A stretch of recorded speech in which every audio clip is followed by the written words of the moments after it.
Hello friends, ඉතින් ඔන්න මම අදත් ආවා 7 ශ්‍රේණිය 3 වෙනි පාඩමේ බැටරි ගැන ඕගොල්ලෝ සමග දැනුම් බෙදා ගන්න. මේ බැටරිය හදුවේ ඉතාලි ජාතික ඇලෙක්සැන්ඩ්‍රෝ වෝල්ටා මහතාය. ඇලෙක්සැන්ඩ්‍රෝ වෝල්ටා ලුණු පෙඟවු කඩදාසියක් දෙපසට සිංක් කොපර තහඩු තියලා තනි කෝෂයක් හදලා තියෙනවා. ඒ වගේ කෝෂ ගණනාවක් සමාන්තරව සවි කරලා බැටරියක් හදලා තියෙනවා මෙයා. ඒක වෝල්ටා පුංජිය ලෙස හඳුන්වයි.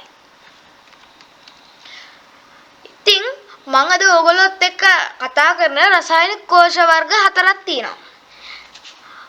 වියලි කෝෂ, ක්ෂාර කෝෂ, බොත්තම් කෝෂ, ඊයම් අම්ල ඇකියුමුලේටරේ. අපි මුලින්ම කතා කරමු වියලි කෝෂය ගැන. ඉතින් මේ තියෙන්නේ වියලි කෝෂයක පින්තූරයක්.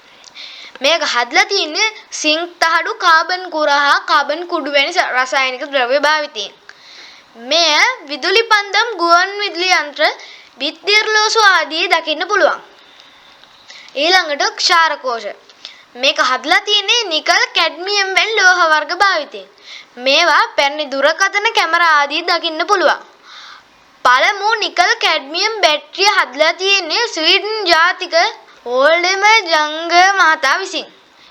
ඒක හදලා තින්නේ 1899. ඊළඟට බොත්තම් කෝෂ. මේක හදලා තින්නේ ලිතියම් රස දියවැනි ද්‍රව්‍ය වලින්. මේවා අත්තරලෝසු ගණක යන්ත්‍රවල දකින්න පුළුවන්. මේ බැටරිය සිල්වර් ඔක්සයිඩ්, ලිතියම් ඇල්කලයින් වැනි බැටරියම තමයි. ඊළඟට ඊයම් අම්ල ඇකියුමුලේටරය. ඊයම් හා තනුක සල්ෆියුරික් ආම්ලය යොදා මේක හදලා තියෙනවා. මේවා වාහනවල දකින්න පුළුවන්. මේක කීපවරක් ආරෝපණය කරන්න පුළුවන්. වැරදිලාවත් වැඩිපුර ආරෝපණය වුණොත් මේ කෝෂය විනාශ වෙලා යනවා. මගේ වීඩියෝ එක අවසానයි. මගේ වීඩියෝ එක බලපු ඕගොල්ලෝ හැමෝටම ස්තුතියි. අපි ඊළඟ වීඩියෝ එකෙන් හම්බෙමු.